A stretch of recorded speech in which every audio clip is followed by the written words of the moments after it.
Yesu ashimwe kandi Yesu ahimbazwe. Nkomeje kunezerwa Imana mu mutima wanjye.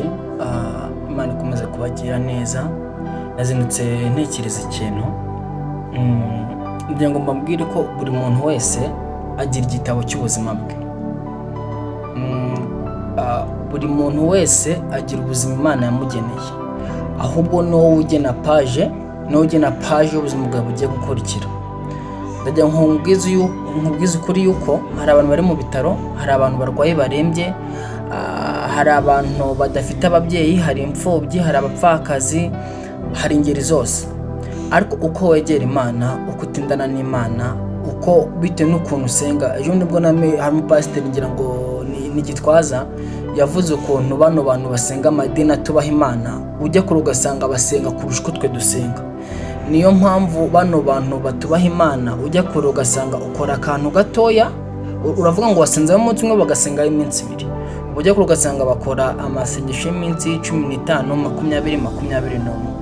Niyo mpamvu kuko bazi neza ko Imana dusenga bo badakoze ibyikubye nk'ibyo twebwe dukora, twaba turaharindimuka, nabo baba baraharindimuka.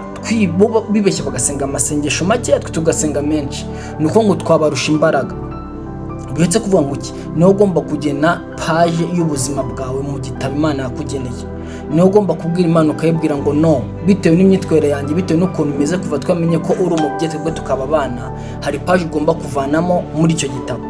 Kandi byose bigenwa na Data, bigenwa n'Imana. Ibyo ucamo byose bigenwa n'Imana. Hari ikijyanye n'inyama tukarenganya na Satani, ariko se nanone nimba udafite umuhate wo gushaka akazi, nimba udafite umuhate wo gukora, kuki uri gutekereza yuko Imana y'ubwayo igiye kuzikata ihindura ibyo byose? Yabasabye intambwe ingimwe. Niyo mpamvu ugira ngo mbabwire, nk'uko yadusabye intambwe ingimwe yonyine. Ijambo ry'Imana riravuga ngo gusenga k'umukiranutsi kugira umumaro iyo asenganye umwete. Senga wizeye, bihamye mu mutima wawe, usenge bikuvuye ku mutima. Imana iracyariho, Imana iracyakora. Uko wizera Imana niko nayo iri bugukorera ibirenze ibyo utekereza.